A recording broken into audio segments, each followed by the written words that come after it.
Assalamu alaikum wa rahmatullahi wa barakatuh, wapendwa katika imani. Leo tunazungumza kuhusu tukio lililowavuta wengi, Sheikh Walid kutoa ufafanuzi juu ya mzozo wa hija katika hali ya mivutano au sintofahamu.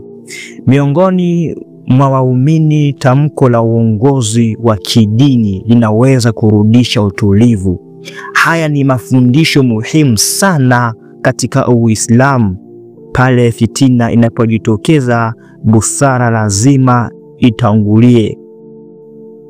Kwani Mwenyezi Mungu Subhanahu wa Ta'ala anasema katika Qur'ani, wa'tasimu bihablillahi jami'an wala tafarraqu, kwamba nashikamaneni kwa kamba ya Mwenyezi Mungu nyote wala msifarakiane.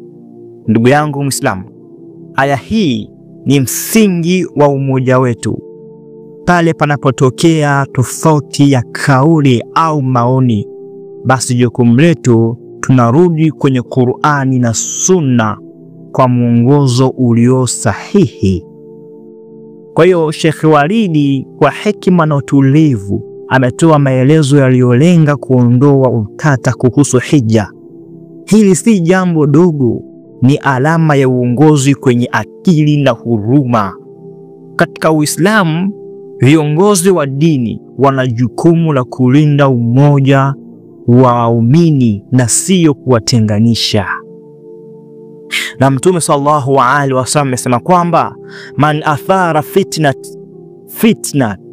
fakaannama safaka dima, ni kama mtu anayemwaga damu. Kwa hiyo hivyo tunapopata viongozi wanaozima fitina kwa hekima, tunapaswa kuwaombea na kushirikiana nao kwa kueneza amani.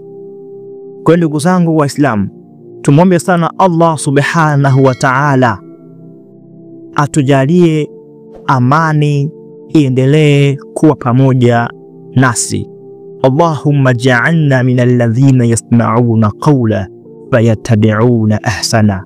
Ewe Mola, tufanye tuwe miongoni mwa wanaosikia maneno na kuchagua yaliyo bora, na pia waongozi wanazuoni wetu kwa yale unayoyapenda. Asante kwa kufuatilia. Tujenge utamaduni wa kusikiliza kwa subra, kutafakari kabla ya kuhukumu, na kusambaza elimu badala ya fitna. Ndugu yangu Muislamu, subscribe hapa Nurdin Media kwa dua, Qur'ani na mawaidha ya kila Ijumaa. Inshallah kwa uwezo wake Allah Subhanahu wa Ta'ala. Wa ila huna, assalamu alaikum wa rahmatullahi wa barakatuh.